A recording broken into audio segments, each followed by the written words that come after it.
It is e.l.f. week, day 2. We kicked it all off with my favorite e.l.f. products. Today we're going to be chatting about all of my favorite e.l.f. brushes. I left it out of that e.l.f. favorites video because I really think it deserves its own dedicated video. If I was to remove all of the e.l.f. brushes from my collection, I would be left wanting and needing some of them because they are such staples in my collection. If you are new to my channel, welcome. Today I'm doing a collab with my good friend Andrea. She has been someone that I've watched on YouTube for years and years and years, and she has always supported me even though my channel is very small in comparison to hers. So to have somebody like her actually take the time to encourage me and chat with me and watch my videos and now collab with me is just insane. So of course I will link to her video down below. She is also going to be chatting about her favorite e.l.f. brushes. So between the two of us, you should get a good idea as to what you should be picking up. So let's get started. The first brush that I want to mention is the most important brush that they make. It is my absolute favorite. I've gone through like 4 or 5 of these. I've been using it since like 2010, 2011. And if for some reason you're like, I'm only going to buy one brush, this is it. It is the e.l.f. powder brush.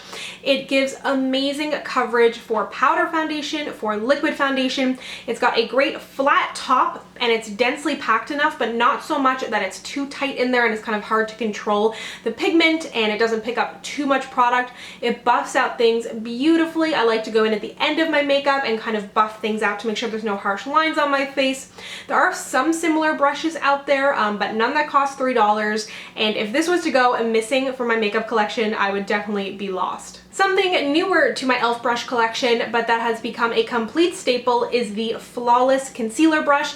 I love to use this after I've put on my concealer with my fingers. That's kind of how I like to go about it. I'll go in and just kind of blend everything in around the edges. This helps to leave the concealer in the middle so that it keeps as much coverage, but it also looks blended and seamless on my face. Again, this is something that I use every single day and it's made such a difference. I feel like it's totally comparable to the Sigma Precision brushes, the small ones, kind of like a mini F80. So I think that this is just perfect for going in and blending out concealer. I think that if you use a cream highlight, it would also be great to go in and stipple it on the tops of your cheekbones. While we are talking cream products, although I don't use a ton of cream products, when I do, I want it to be an easy process, and the small stipple brush has done that for me. If you watch Emily Noel, she is like the global ambassador of the small stipple brush. There are not many brushes out there like it, correct me if I'm wrong, but it's just perfect. If you're using a cream highlighter or a cream blush, it's small enough that you can go in and kind of dabble it on your cheeks. I always have a hard time with cream products with my fingers. I can never get the positioning right, or it ends up blending too far on my face. This gives you just enough precision, and because it is duo fiber, it really blends things out beautifully. It doesn't pack on too much product, and I've got 2 of these, one for highlight and one for blush, and I also think it's great for blending out cream contour. So if you kind of put on a stripe of cream contour and you want to buff it out, this does a really, really nice job, again, just to diffuse it, but it doesn't take away any product. A brush that I absolutely love but don't have in front of me because I recently misplaced but need to repurchase is their blush brush. It does an amazing job for a multitude of things. If you've watched my channel for a few years, I used to use it initially for blush. It's nice and small, comes to a tapered point, but because it's tapered, you can use it to apply highlight to the tops of your cheekbones. You can also use it to contour. Because it's pointed, but then it still has a little bit of bristles on either side, it applies the contour but also blends it out at the same time. And it is also amazing for setting the under eye. So I think that that is just such an amazing multi-purpose brush. Along with the powder brush, I think that that has to be my second favorite. And now that I'm realizing that it's missing, I'm like, how did I live my life without it? I'm gonna have to pick it up again. It is awesome, and I just love that it has so many different uses. A newer brush to their line is the Ultimate Blending Brush, and it does exactly that. I think that this is an awesome alternative to some of the more expensive, densely packed face brushes that are out there. It has enough denseness in it that it really helps to keep coverage in your foundation if you're really looking to build it up. This does an awesome job without making it look too cakey on your skin. It almost has a duo fiber quality to it with a rounded kind of dome. I don't love it for powder foundation, but it does an okay job. I definitely prefer it for liquids myself, could just be a personal preference, but it also does a nice job blending out any other creams you have on your face, be it highlight or blush. The Kabuki face brush is something that gets overlooked in my collection all the time, but I use it every day. You know how you have those staples staples and you just don't even think of it as being a favorite because it's kind of like an obvious choice. This is that for me. I love keeping one of these in my bag with a shine control powder because it's a kabuki brush, but it's definitely a lot less dense than a lot of kabuki brushes out there, but it still has a really nice fullness.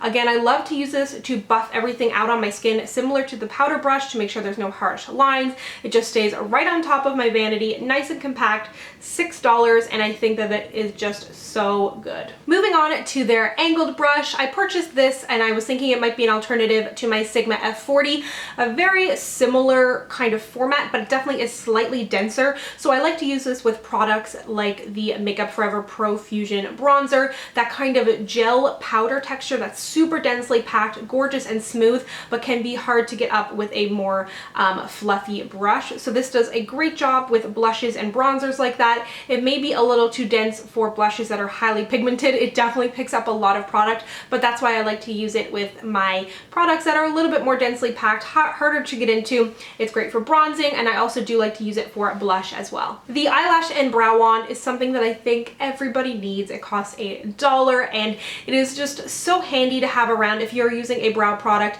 that doesn't necessarily have a spoolie on it, or if you just want to have something extra there because brow spoolies can just kind of get gunked up and messy. I think that this does an awesome job. You can also use it on your eyelashes if you'd like. I personally just like to use it on my eyebrows.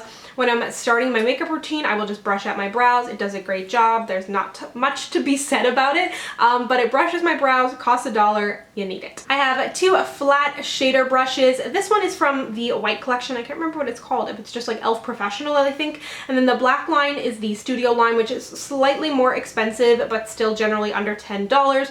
A little bit heftier and sturdier. I have had better luck with Studio than I have had the Professional. But that being said, the Professional line costs $1. This does a great job packing on shadow. I've never had any problems with it. And then again, this is the eyeshadow C brush from the Studio line. It does the same thing, but it just feels a little bit stronger. Lastly, I want to mention their eyeshadow crease brush. This does a great job because I have more hooded eyes, and it can be tricky sometimes finding a blending brush that doesn't like take over my entire lid. I don't have like that much lid space when my eyes are open, so this does a really nice job getting in there. That being said, it definitely is a little bit smaller, so it's going to apply more product and it's going to be a little bit denser, but I do really like getting in there and just being able to place the product. I can blend it out with a bigger brush. It's also really good for just highlighting under your brows, and then also a little bit on the inner corner or on the lower waterline. So with e.l.f. brushes, I feel like some of them are just so incredibly multi-purpose, which makes it even better of a deal because they cost like $1, $3, $5, $6, a very easy pill to swallow. I also want to mention, in the way of e.l.f. brushes on their website, you'll see an e.l.f. kind of brush container, a little brush display. I have one. I've had it for years. I don't have it on my current vanity, but I've still got it stuffed back there in case I ever need it. It's $15. They also have the individual little brush containers, and I think that nobody really talks about those, and I'm not sure why. And then I also have this brush case, which, along with everything else that I've showed you, is super dirty. My apologies. But this was like $5 and it's fabulous for travel. It's got different little slots in here. If your brush doesn't fit in it, you can just kind of lay it on top, zips up, doesn't even say e.l.f. on it. And I think that this is just such a good deal for travel. I don't really like the little thin kind of makeup bags because you can't see what you have in there. So this is so nice to just be able to lay out flat on your bathroom counter, on your vanity, wherever it is. Even if you're like a makeup artist or something like that and you're moving around with brushes, this is a really, really good deal. And again, I feel like nobody talks about it. So those are all of my favorite e.l.f. brushes. I know that I probably left a few out, and I know that you probably have some favorites, so be sure to let me know down below what yours are, because I'm always looking to expand my collection and it doesn't cost very much money. Don't forget to check out Andrea's video. I will link to that down below, and if you'd like to connect with me, you can find me on Instagram, Twitter, and Snapchat at SamanthaJaneYT, and I'll see you guys next time. Bye!